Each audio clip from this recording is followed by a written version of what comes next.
Now, according to human rights groups, Iranian security forces have killed at least 342 people, including 43 children and 25 women. One of the most outspoken critics of the Islamic Republic is Iranian journalist and activist Masih Alinejad. So joining us now is Iranian journalist and activist Masih Alinejad. Thank you so much for joining us. Thank you so much for hosting me and not abandoning Iran. Yeah, really appreciate it. We're going to talk to you about a lot of things, but since Sure. the last thing I mentioned was the investigation, do you have an update on what's happening with the investigation, the FBI, and how you're dealing with it? You know, they've been doing the investigation, but the man with loaded gun got arrested by the FBI just a few months ago. Made my life upside down. I still live in safe house, but the word safe is too luxury for us Iranians who dare to criticize, you know, the Islamic Republic. As I said before, I don't want to talk about myself. I don't have any fear about my life. I'm ready to die because what is scary for me is like Iranian regime is killing teenagers, children right now in the street. And I really want to actually get the attention of the rest of the world about what's going on in Iran. You talk about the attention of the rest of the world. Let's talk about, you know, the U.S. government and what the U.S. government can be doing and saying. And I'm reminded of President Obama, the decision within the Obama White House not to come out publicly in support of the Green Movement for reasons they were concerned it wouldn't help the movement.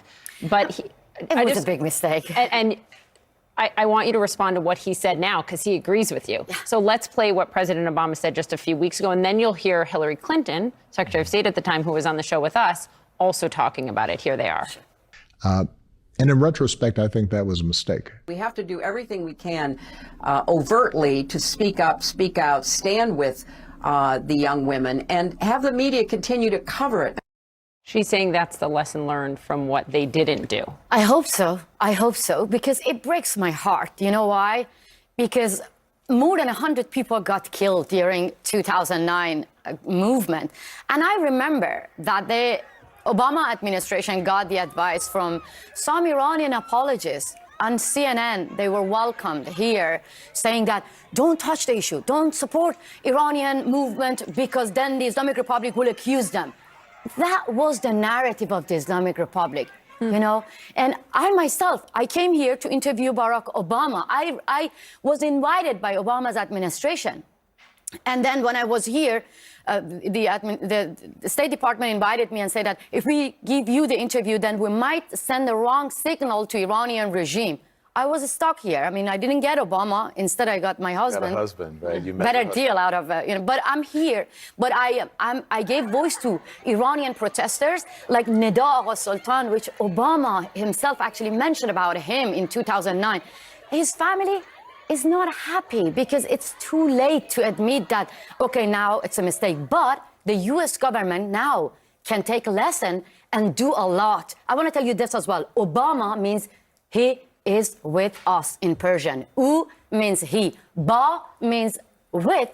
And ma means us. We were like hoping in the street, people chanting his name and saying that you are either with us or with the Islamic Republic. And he was trying to get a nuclear deal with Iran that time. Now I want the US administration, Biden administration, to recognize this revolution. This is a revolution against gender apartheid regime. Children, women, schoolgirls are getting killed, and they are actually asking Obama's administration to be our voice. Yeah, it's been remarkable how differently they've responded. A lot of people who worked in the Biden administration, especially in the national security realm, worked in the Obama administration. So you've seen a different approach there.